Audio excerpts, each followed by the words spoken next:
Hayırlı günler, hayırlı kişiler, ijadi kanalıma hoş geldiniz. Bugün men sizge bir makale okup uzam. Әлеге makale Türkiye'de ilim aluğa bağışlana. Çet ilde okuysun kelсе. İlim alunun türlü yolları var. Şularının birisi çet ilge ketip oku. Turmuşqa aşmasday xiyal deysinmi? Әллә инде бик күп акча һәм чит телне камил дәрәҗәдә белү кирәк дип уйлыйсыңмы? Миңа калса, кайчак бары тик гадәти мәгълүмат җитмәү кайбер теләкләрдән ваз кичәргә этәрә. Төркия югары уку йортларында түләүсез уку мөмкинлеге бар. Бу хакта ниләр беләбез? Ишеткәнебез бармы? Бәлки бардыр да. Бүген түләүсез гыйлем алу мөмкинлегенең берсе белән таныштырам.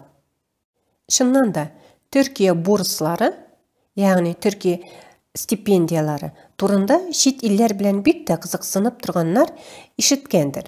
Шулай да мәгълүматлар кымаушаламас берәүгә дә. Төркия хөкүмәтенең чит ил гражданнарына уку өчен бирә торган махсус стипендия программасы бар. 2012 елда гамәлгә куелган Төркия бурслары ярдәмендә биредә төрле илләрдән меңләгән студент гыйлем туплый. Әйтик, 2019 елда 150 мең гариза кабул ителгән. 2020 елда 170 өлкәдән 156 меңгә якын гариза килгән. Кыскасы, төрле илләрдән меңләгән студентлар әлеге стипендияны алып укуга ирешә. Төркия бурслары дигәндә менә нәрсәләр күз аллана. Беренчедән, Төркия уку йортына үзең теләгән белгечлек буенча бушлай керү һәм уку. Икенчедән, 1 ел төрек телен өйрәнү. Өченчедән, яшәү урыны белән тәэмин ителү. Дүртенчедән, медицина иминияте, страховка алу. Бишенчедән, туган җиреңә кайтып килү өчен елга 1 тапкыр авиабилет бирелә. Алтынчыдан, айлык стипендия аласың. Җиденчедән, университетның үзенең түләүләре каралган. Төркия бурслары нигезендә академик белемне бакалавриат, магистратура, докторантура дәрәҗәләрендә алырга мөмкин. Әмма һәр нәрсәнең үз вакыты дигәндәй яшь чикләүләре каралган. Бакалавриат программасы өчен 21 яшь тулганчы мөрәҗәгать итәргә.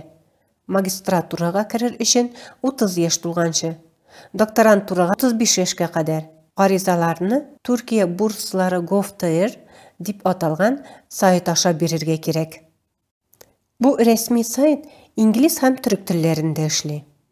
Анда Төркия бурслары аша гыйлем алучы студентларның тормышы, шулай ук кыска вакытлы курслар белән дә танышырга мөмкин. Шуңа игътибар итү мөһим. Төркия бурсларына гаризалар гадәттә гыйнвар, февраль айларында ук кабул ителә. Нәтиҗәсе җәй айларында гына билгеле була. Кыскасы, кыш айларында әлеге бурсларга керер өчен әзерлек күрәсең, гариза язасың, әлеге сайт белән танышасың. Җәй көне инде, җәй ахырында кергәнең, кермәгәнең билгеле була. Миннән еш кына Төркиягә килү, җирләшү яки яшәп карау юллары хакында сорашалар. Иң ышанычлы 2 юл: фатир сатып алу һәм укырга керү дип саныйм мин. Бигрәк тә яшьләр өчен укырга керү, чит ил культурасын өйрәнү, чит ил университетының вазгыятенә ияләшеп китү җиңелрәк.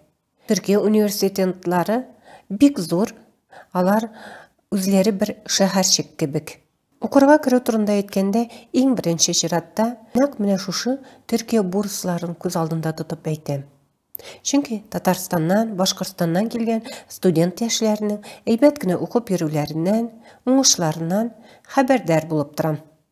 Әлбәттә, укырга керүнең башка юллары да бар. Булар хакында башка видеоларда. Тыңлавыгыз өчен рәхмәт. Мәкалә авторы Айзирә Гәрәева Акчур.